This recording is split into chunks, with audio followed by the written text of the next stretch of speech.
about to go down.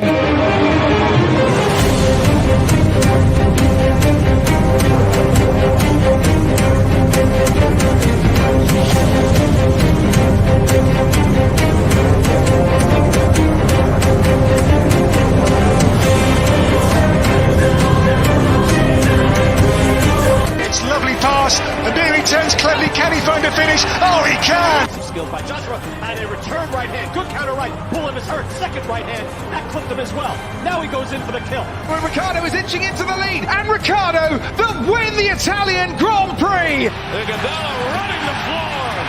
Still leading the way with Canada in there too, with the Netherlands.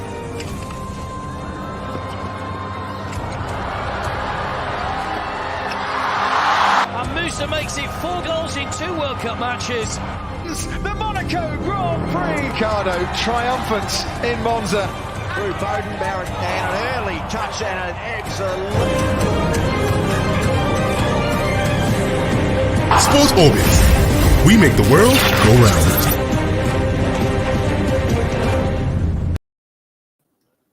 Hello out there, and welcome to this special episode of Sports Orbit, reaching you from the Leadership Podcast Studio. My name is Afa Acho. Salif Usman is here with me, and together we'll be giving you a preview and analyzing the all-important match between the Super Eagles of Nigeria and the Black Stars of Ghana. That match will come up in a couple of hours, but before then, on this special episode, we'll be giving you a breakdown, a complete and up-to-date analysis of that match, and of course, we'll also give you the analysis of other World Cup qualifiers.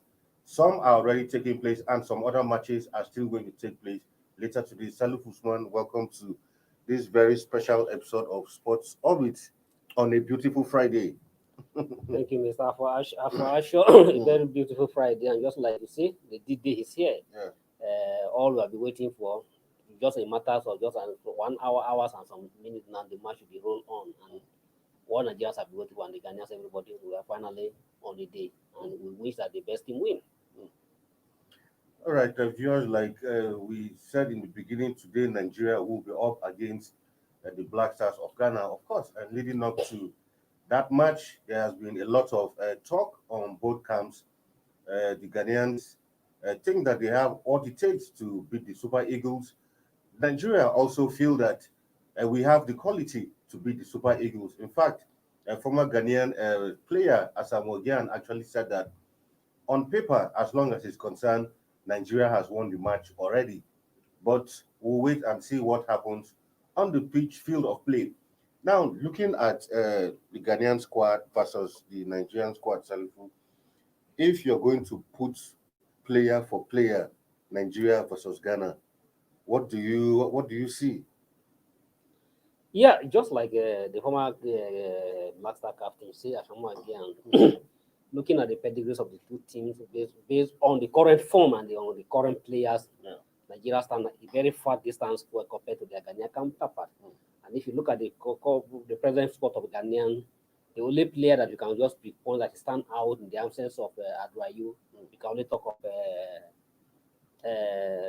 Thomas Partey. Yeah. And the other guy that played for probably maybe his brother Jordan Ayew. Jordan Ayew is not even not in the best form at the moment. Yeah. But at the same time, if you can talk of Partey and the other guy who played for Leicester, but looking at the only things that stand against Nigeria going into this match is the history. The history is not favorable to Nigerians at all compared to the head-to-head between the two sides. Nigerians, in the last 16 times Nigeria has visited Ghana, Nigeria only managed to secure 5 draws and lost 11 of those matches. Yeah. And so, if you go back lane again, if you go move a bit backward, in the last match between almost 23 out of the 23 match between Nigeria and Ghana, Nigeria only managed to win 1 in Accra, in Ghana. Yeah. So anytime Ghana hosts Nigeria, it's always very difficult for Nigeria to get a favorable result. So Ghana always have upper hand anytime they host Nigeria. But we strongly believe that based on the current form, although sometimes you go into the history to define the future, but one is that if you are based on the current form, Current form, yeah, very important. that is what has given Nigeria a lot of Nigerians a lot of hope. But if you're looking at the history stand against Nigeria, but based on the current form and what everybody is going to bring to the party to this winning, Nigeria has a lot to bring into the party and bring to the mind, and that's why it gives a lot of Nigerian players and everybody a full of confidence. That even the Ghanaians are also scared that no, yes, we might have. Based on the history, we might have an upper hand against West Africa than Nigeria. But based on the current situation, and that's most of the Ghanaian legends, most of the former Ghanaian stars who know what it means of who they play with football, I strongly believe that no, Nigerians have upper hand to win this match. But until the final is sometimes the best team does not able, the best team based on the pedigree of the player does not even win the match. So somebody who will be able to the tactic and what the pattern you plan, we're able to do the magic. Will finally get the end of the day. So, and if you look, judging by the current form that I was saying, the Ghanaians in their last 5 matches have lost all their lost all in their last 5 matches, including at the AFCON qualifier, lost all their matches. And at the same time, if you're looking at the Nigeria's the last time the only match Nigeria have lost in their last is the game to Tunisia. So if you're looking at Nigeria, the Nigeria last 7 matches is a game to Tunisia and the surprise shock defeat to Cape Verde in Nigeria. So a whole lot of things. Is it Cape Verde? I mean, in the World Cup qualifier there was a thing. Yeah. Cape Verde. Okay, that's the surprise defeat. Okay, shock defeat. So given this match, we believe that, but go to this, but just like you say, a whole lot of things. And for instance, in the last 5 matches between Nigeria and Ghana. The last time the two teams played was 2011. That was 2011, October 11. And that particular match was held in Ghana, and Ghana won by 1-0. And then in 2010, the team, I'm talking about the last 5 matches between the two countries. 2010, when Ghana also hosted Nigeria, they also in the last match between the two sides was 0-0 draw. The last time Ghana also hosted Nigeria, the two teams, Ghana won by 1-0.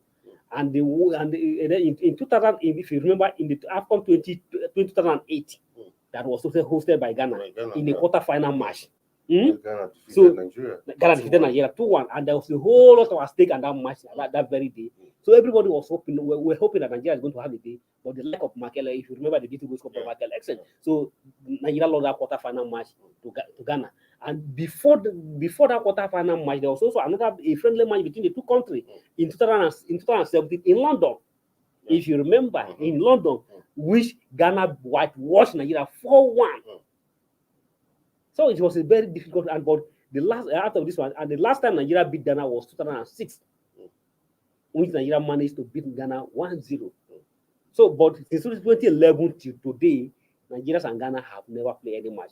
But if you look at that was the history. But if you're looking at coming forward, let's moving forward now, looking at the present squad, what means that the present cross of Nigerians, the present players of Nigeria at the moment, none of the Nigerian players in today's team has played against Ghana. Ghana senior team. The same thing can also be said of the Ghanaian national team. So it means the present squad of both the Super Eagles and Ghana have never played each other. So it is only some few, even though if that's what they are playing, it is only at the age level. I remember there was in 2013 during the African Championship where the African Championship, when the like of Kelechi Iheanacho and one white was the Ghanaian counterpart at that age level, 6-1, and a route to Qatar, United Arab Emirates to become a world champion. So it means that apart from the Kelechi Iheanacho, who had that experience at the age level, and few of them who have opportunity to play Ghana, but all of the present Super Eagles squad and the Ghana present squad have not played each other at the senior level. So the whole lot is at stake in this match, and that is why, in as much as we say that England is favor Ghanaian, but based on the current squad, Super Eagles have an upper hand in this match, but we have to watch what is going to happen in the next at the end of 90 minutes of action.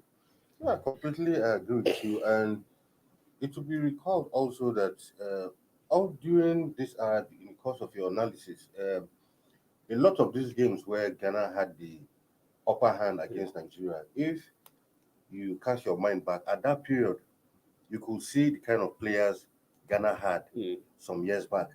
But you see that moving forward a couple of years forward now, it seems like when it comes to Ghanaian football, the kind of players we usually know Ghana for, Ghana has, is really lacking seriously. I mean, when you're calling Ghanaian world class players now, I think apart from Thomas Partey, there's really none you can actually pinpoint and say this is a world class player. But I remember a time when in West Africa, in Africa at least, when you're talking of football, Nigeria and Ghana, when they line up on the pitch, you see that they are almost, you could almost compare them like for like. But over the years, Ghanaians have gone through a shortage of quality players. And I remember even for Nigeria too has gone through that phase where there was a time when you could hardly pinpoint a player and say this was a top class player. There are times in Nigeria where most of our players in clubs we are playing were not even in top leagues, in very little clubs. But now the tide has seemed to change. Nigerians look like this generation of footballers are back again. But for Ghana, things have not been too quite well for them when it comes to producing of top class players. Yes, I quite agree with you. You have hit the point. If you're looking at the Ghanaian players during the eras of the, you come to the eras of the Stephen Appian, apart from the during the eras of the Yeboahs and but we came to the generation of Stephen Appian. Then during the Stephen Appian, the likes of Action, the likes of Action, Samoa Gyan, Sule Mutari, and Sule Mutari, John Mensah, and others grew up to the team, and then we have that was when Ghana have a solid team. Off to the from March 4 from the 2008 down to 2011, Ghana have a very strong team, and that was why at the 2010 World Cup, Ghana was the best team, African team at the 2020 World Cup when they get to the quarterfinal, and if not because of the hand of God by Suarez, Ghana would have get to the semi-final, would have been the first African team to play at the semi-final of the World Cup. But even though the penalty that was given to up to today, that penalty missing by someone again, he still hurt him up to today when he has every opportunities to give Ghana and push Ghana to the World Cup semi-final. But unfortunately, he missed that penalty. But the goal was scored, but Suarez used his hand to put the ball out, and the resulting penalty, Samoa Gyan missed that penalty. And if Ghana would have get to the semi-final of that match, only God knows they would have get to the final. But so just between 2008 down to 2011, Ghana have a very best squad. But when the likes of the Sule Mutari, Samoa Gyan and Angola started fizzle out, then coming the Ayus and the Ayus brothers coming to the team to strengthen the team. But just like you say, they have scored. Talking of mission equality squad have driven down. Even the Ayu, when Ayu is playing at the moment, it's not even a club. I will point to that. Just if Ghana has a club of players, the likes of Ayu could have never seen a place in the national team again. So, but in the case of Nigeria, we are lucky. Just like there was a time we were also struggling to produce a player who can play. But now we're very lucky that up to today. Before this, I was telling that even Paul Nash was not invited for this match. You can that's to tell you the strength of the striking Nigeria have in the striking department. Presently, we can mention almost 5 to 7 strikers who are good as a first starters for Nigeria number 9. Any of these players who you can call are very good to be a number 9 of any team. So, but what we are going to look this evening is we pray that Austin Egwabo and his coaching crew will be able to match the Ghanaian with a lot of tactics. Because this game, apart from the action, the tactic will definitely come into play. And the coach with the best tactic will be the one to try at the end of the day. We hope sometimes we hope that the instinct who stand against us will not be against us in this match. And we hope that because history is just a record, but you shouldn't. Without Castro, we are always trying to find it difficult to beat them. To beat them at the way we beat them in Ghana. But what we want to do, since we have the materials, and the material at the disposal of us is well equipped, and we have every chance. But although the Ghanaians are forming every tricks just to unsettle the players, like yesterday when the team arrived at Kumasi, if you look at the process of disbanding from the airplane, it's so frustrating. Is it an attempt just to ensure that I don't know why you are just putting a ladder for a team like Nigerians and the international match of such magnitude for a player to embark from a plane? Very difficult. I mean, when that video came out yesterday, it was very surprising. In fact, on social media, it was the talk of social media. A lot of Nigerians and a lot of soccer fans all over Africa did not expect that coming from the Ghanaians, and it just went to show how desperate the Ghanaians are to ensure that they get a result against Nigeria. Because, like we said yesterday, for an average Ghanaian, in their mind, they believe that it will only take a miracle for them to get this ticket to Qatar over 2 legs. So they have employed all kinds of things, all kinds of off-field antics to ensure that they unsettle the Eagles, because that plane incident was completely uncalled for. You're supposed to be a host, and instead of giving these guys a proper stairway in which usually when a plane lands, the excuse was that they didn't have one that was the size of the plane that touched down in Nigeria, for crying out loud, in an international airport. So that was a very frustrating. You had to give them something that looked like a ladder. And these are part of the things that these things have a way of affecting you psychologically. You can even imagine. I don't know if you can get a video that a player or even struggling, some they have to hold the ladder to by force to come out down. And in the process, if they fall down, that means that will be another issue. And Exactly. that was what I hope that was what Ghana was having an injury even before you get on the pitch. And I hope that was what they are trying to achieve. Because I can't imagine in the 21st century such things will happen at the international airport in Ghana. When I was saying that, I said, is it my village? Yeah, exactly.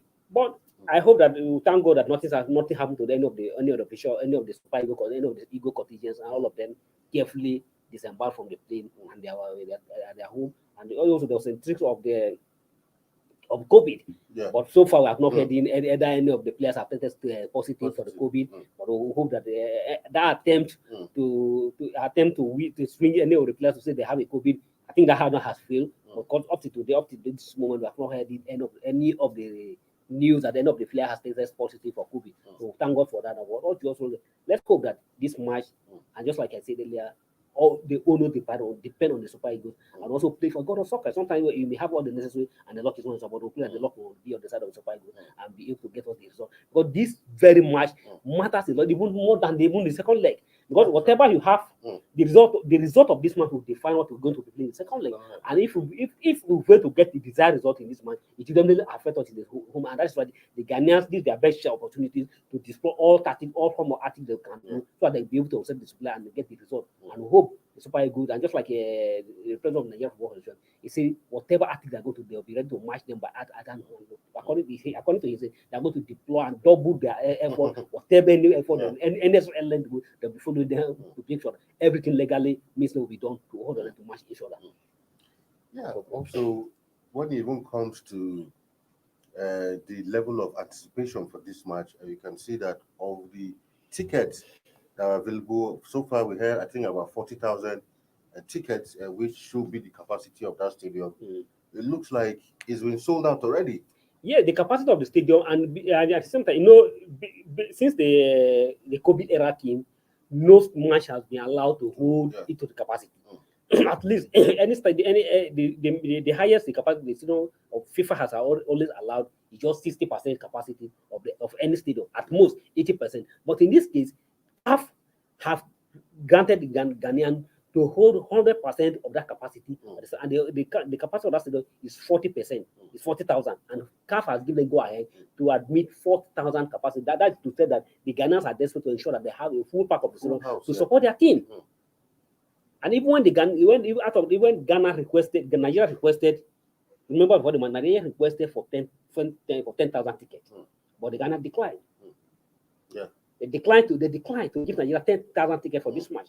But now, Ghanaian, they have approved 40,000 for them, and they're going to ensure that all the Ghanaians are full packed in the stadium to give the Ghanaian support. But I believe that the Super Eagles players, none of them is afraid of crowd. All the players that are going to be afraid of Nigeria have played a bigger match of this status, and none of them will be scared of any artist or any crowd of any, because they have faced many crowd, and I believe they'll be up to the task. And meanwhile, don't forget that among those tickets, there are plenty of Nigerians who also live in Ghana. So yes, in one of the Ghanaian declines, they said that if Nigeria is requesting to have a 10,000 ticket, that even the 10,000 ticket they are that even the capacity of the stadium, the Nigerians living in Ghana can even occupy the whole stadium. So there's no need for the Nigeria to able request for any ticket to bring any Nigeria from Nigeria. Nigeria have their Nigerians, a whole lot of Nigerians in Ghana, and we hope that the Nigerians who are in Ghana will come out en masse and give Nigeria a maximum support. Also, if the Ghanaian, because Ghanaian know Nigeria, and if they don't deny them a ticket. I mean, clearly. This is a match with everything to play for. At this point, we'll go for a short break, and when we come back, we'll continue with our preview analysis of Ghana versus Nigeria, and also give you analysis of other World Cup qualifiers on the African continent that some are going down and which will be going down. We'll give you an update of the matches going down, results of those matches when we come back from this break. Stay tuned.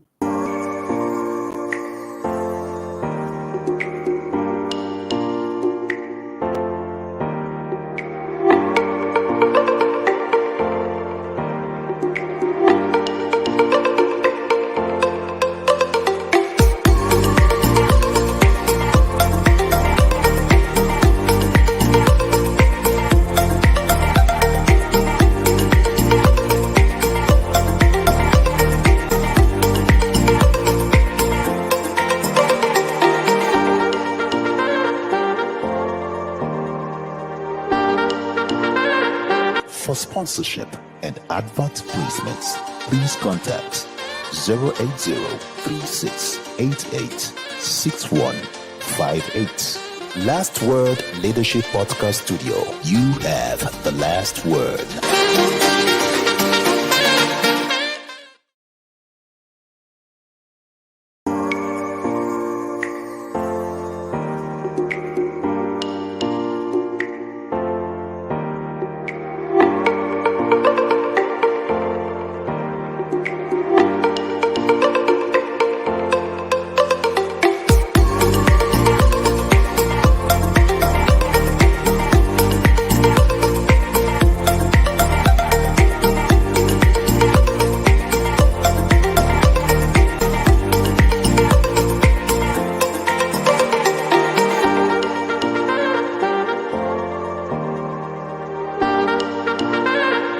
For sponsorship and advert placements, please contact 080-3688-6158. Last Word Leadership Podcast Studio. You have the last word.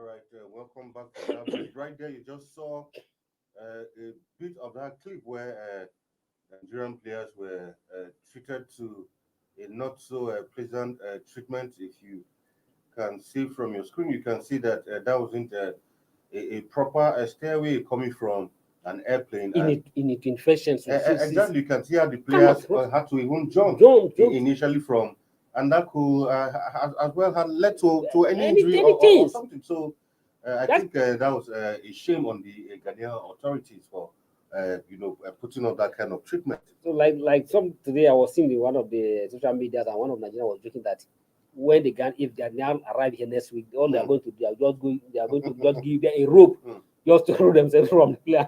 So, but I think that Nigeria has always planned to be a very good hospitality, a very good hospital.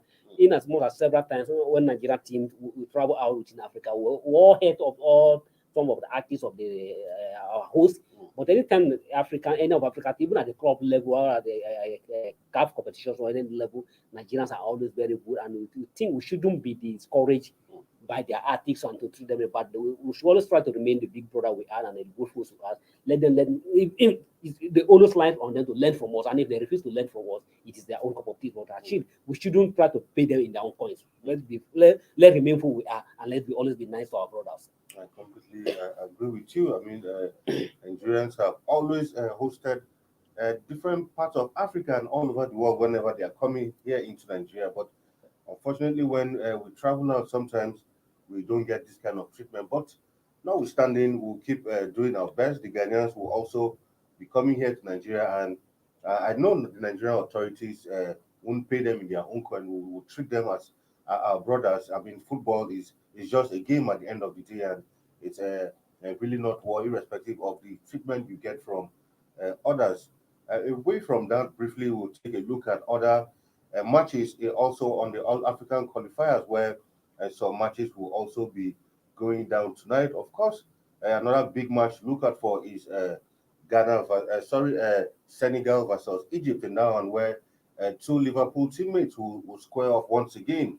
This time the Egyptians, according to them, their captain Mo Salah said they are coming for revenge because they are yet to recover from that losing the AFCON final to the Senegalese, and the Egyptians feel that for letting that cup slip away from us will ensure that you do not get to Qatar. So that will also be a match to look out for, Salif. Yes, definitely. If you're in the Egyptian shoe or you are in the Mo Salah shoe, you definitely see the same things because you can't afford it. You can't lose AFCON trophy to your teammate Yes. and at the same time lose the World Cup ticket. That is a double zero. So and Mo Salah and his colleagues are trying to avoid to ensure that they didn't whip 2 times. You see how Salah whipped through all the cries when they lose AFCON final, and at the same time to also cry for money for the second time for a World Cup ticket is what he is trying to prevent, to prove that it doesn't happen to him. But what's it going to be? This is another a very nitty crackers and going to be a very tough game between two sides. This is a two teams that just met in the final in February 6th, and almost just a month and some days later they are coming back to Ricardo. They are coming back again to face each other for the World Cup ticket. And these two guys, as it is at the moment, these are the best African players on the continent at the moment. Anywhere you go, I don't think there's any African player that can be rated above any of these two players at the moment. And two of them are going to play. And one thing means that one of these two players, either Mane or Salah will not be at the World Cup. Whether they like it or not. Two of them were at the last World Cup in Russia. Although Salah was not effective at the World Cup, the campaign for the Egyptian at the World Cup didn't go well on their own. They said they even lost their match. The match was expected to remove. They even lost the match to Saudi Arabia. So, and Senegal also, they were at the World Cup, but they are all the Africa team get out of at the preliminary stage. But now, to any of these two players, but even the World Cup, even the FIFA would like to see these two players at the World Cup. But unfortunately, two of them are going to be at the World Cup. But Salah is going to ensure that he pays Salah back, money back in his own course after losing. But at the same, if you are in Salah's shoe, you definitely feel the same pain. This is the same guy. In as much as Egypt have won African title more than any of that African nation, they still feel pain. 2017, he lost it to Cameroon. He lost Africa in the final. He lost it to Cameroon in Gabon. And then 2019, when they hosted, they could not even get to the final. And 2021, and just like 2021, playing 2022 in Cameroon again, he get to the final for 2 times. See the trophy before him, and they could not touch it. So it's very painful for a player like him. Seeing the trophy 2 times, and now he has a World Cup ticket to drag it with the same his own teammate again. Now I hope that he prays that he has made a vow that he's going to ensure that he pays Salah back in the event. But how he's going to be out, we are going to see. And the next night, after today's game, we're going to see Egypt is holding the first leg at the Cairo International. The match will start at the same time when Nigeria and Ghana will be on 8:30.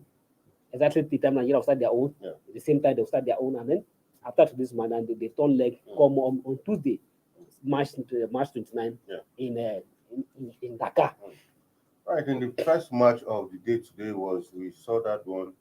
It was Congo versus Morocco, where that ended 1-1. DR Congo played his first leg at home, and Morocco will have the advantage of playing the second leg at home. So for now, it is still game on for Congo versus Morocco. Then, of course, another interesting match will be Mali versus Tunisia.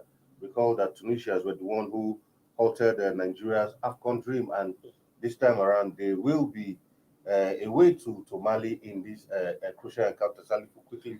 And if you looking at if you remember what happened, if you remember what happened between Mali and Tunisia at the AFCON in Cameroon, if you remember that that's the match when the controversial referee from the Zambian ended the match before the final, before the 10, and that match Mali won. So Tunisia also have in mind also have in mind of having a revenge. So it is definitely going to be a very tough clash in this match, and that. So if I have my way to forget that's why I'm not comfortable with this kind of feature that was given to Africa. I can't imagine if after wins that it's possible to win, change this feature. I would like to let Senegal play Mali and let Egypt play Tunisia, so that at least we can have both Senegal and Egypt qualify for the World Cup. Now Mali between Mali and Tunisia, I'm not saying Mali is not going to go to the World Cup, but Mali has never been to the World Cup. But I don't see them surviving Tunisia, but Tunisia has been to the World Cup at least not like almost 2 times or 3 times. I'm not too sure with it. But Mali has never been to the World Cup, and it's going to be a tough task between two sides. But Mali, Tunisia, if you're looking at it based on head to head and what we may look at, you agree that Tunisia has an upper hand. But in football, there's no any minor in football at the moment. Even DR Congo that just play 1-1 draw with Morocco. Therefore, in as much as if it was before, it was okay. Now Morocco has a way go rule, but there's nothing like a way go rule in the current football. So it is all still 50-50 chances for the two sides. So Morocco, the Congo was leading until the last minute when Morocco equalized. So let's say how it's going to be, and then coming to Mali, Tunisia is going to be, and in Bamako today, let's say how it's going to be, and we hope that the Mali will be able to hold on their own against the Tunisians and against the North African side. And of course, AFCON 2021 hosts Cameroon at home to Algeria. That should be another cracker also. Looking at the form Cameroon had during the AFCON, do you see them actually running away with the victory in this one against Algeria, especially like at home? If you look at this pairing, to say, and if not before, if you look based on what happened at the AFCON, you see that the Cameroon has an upper hand, but Algerians are not just a minor, are not minor. Remember, Algeria is one of the only African teams that won almost 32 matches unbeaten until they get to the AFCON, and they couldn't justify that. They couldn't replicate the same fate. And now Algeria is still boasted of some very notable players. Mahrez is there. And in Cameroon, the Abubakar, who was so fantastic, a highest goal scorer at the AFCON, will also come to the party this evening and see how it's going to be. And to me, I believe that Cameroon will be able to run away for this first leg. But what will happen in the second leg, I may not know. But this particular match, being Cameroon, being at home, and I think they've been the game to result. And Cameroon was also lucky. Remember, their goalkeeper Onano was almost the highest keeper. Almost survived an injuries, and if not for luck, by now. But fortunately for him, he just has a car crash and he escaped unhurt. So, and that means Cameroon has all their squad available for this match, and I hope that I think they have every opportunity, every chance to win the first leg at home. All right, viewers, so that's a complete review of a preview of matches that will be going down. Some DR Congo versus Morocco that has ended, like we said, is 1-1. All right, now we'll take some comments coming out from our Facebook page. Our esteemed viewers, this is coming from Peter Nenadi Bature Daomi, who is saying, "May God smile on us today. Oh, I know we are going to score 2. Ghana 0, so shall it be." And next comment also from Aliu. Aliu says, "We are winning the Black Stars tonight." A lot of positive comments coming in there from Nigeria. It's surprising because, shortly before the AFCON, a lot of Nigerians seem to have a bit of loss of hope in the Nigerian team. But seeing what we did at the AFCON, yes, we didn't go as far as we wanted, but seeing the new spirit in the Nigerian team, how we played, suddenly Nigerians are very optimistic about the Super Eagles. And from the comments we have, you can see that those Nigerians that I've spoken to, even leading up to this match, has said, and they don't think Nigeria, with every Nigerian is 100% sure that we are going to win in this first leg encounter and actually get the ticket to Qatar. Yeah, in a very first time, the richest time that Nigerians are too passionate about their own team. Remember during the eras of General almost disconnect Nigeria from their darling that team. era, sometimes Nigeria will be playing and Nigerians Nigeria will forget that Nigeria playing a match. They're not even interested to watch the match. Yeah. Now the enthusiasm, the passion that Nigeria have for their darling has come back, and everybody is now excited about the Nigerian team. Now only God knows how many people have called me today. Suddenly, when in the time of the match, on text message, everywhere people keep on asking, what is the time for the match? Nigerians are very eagerly waiting for this particular match, and everybody is looking to us. And I hope the Super Eagles, the Super Eagles will not disappoint Nigerians, because this moment, the support the Eagles are enjoying from Nigeria at the moment. They need to sustain this. They need to sustain it, and the only way they can sustain and win more Nigeria back to their side is to ensure that they win this match. Because anything so that victory, Nigerians can always go back to the way they are. Yeah. But for them to sustain, and you need for a football player to be successful, you need the support of your fans. And if your fans are not happy with you, you can't be imagined. So, and the only way they can be happy with you is to give them what they want, to give them the victory. So for Eagles to sustain this momentum, and at this moment they enjoy with Nigerians and support their Nigerians, so is to win this match.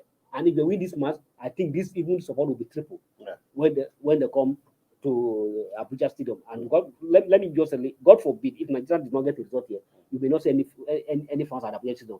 But if they win this match, that 60 capacity stadium, I think I'll pray there will be no stampede. People are saying that Abuja fan will watch. You see the crowd you see on Tuesday will be marvelous. So before we go shortly, let me put you on the spot. Your score line, your prediction for this match. My score line for this match, it is very dicey and very, very tough to predict this match. But I strongly believe that Super Eagles will win this match. By scoreline? Super Eagles will win this match. Will win this match at least by 1-0. Okay, that's fair enough. All right, you've heard all that, so viewers will keep an eye on that one. We'll tomorrow we'll give you a complete review, but do endeavor to also go out there and see the game for yourselves. And we all Nigerians are solidly behind the Super Eagles. Give them your support, your prayers, and I truly believe, and I'm sure, that the Super Eagles of Nigeria will come away with the victory, not even a draw, but outright victory in this one. Salifu, thank you for being here in the studio with me on this special episode of Sports Orbit. Thank you. It's always a pleasure. All right, viewers, that's what we can give you on this special episode of Sports Orbit. Do remember that on Monday, actually, we'll come back here, give you a complete review of all that transpired in the matches today, and of course, other sporting events. Don't forget that during the weekend, also some other World Cup qualifying games will also be going down in Europe, in Asia, and other continents where some teams are yet to book their ticket to Qatar. Especially now that even some big names are here. Some big names, of course. The Italians are out already. European champion. To Macedonia. So Italy will be missing their second successive World Cup, and that's the first time it will be happening to the Italian team since 1938, which is a big blow. I mean, European champions, one would expect Italians will merge this one, but it's not to be. Now, at least the Portuguese have a chance of reaching the World Cup this time, since they'll be coming against Macedonia on Sunday. We'll give you a review of all that will transpire during this weekend on Monday episode of Sports Orbit. My name is Afa, your host, and stay safe out there and have a lovely weekend. And of course, when we come here on Monday, we should celebrate a Super Eagles victory in Ghana. Bye for now. Thank you for watching. For sponsorship and advert placements, please contact 080-3688-6158. Last Word Leadership Podcast Studio. You have the last word.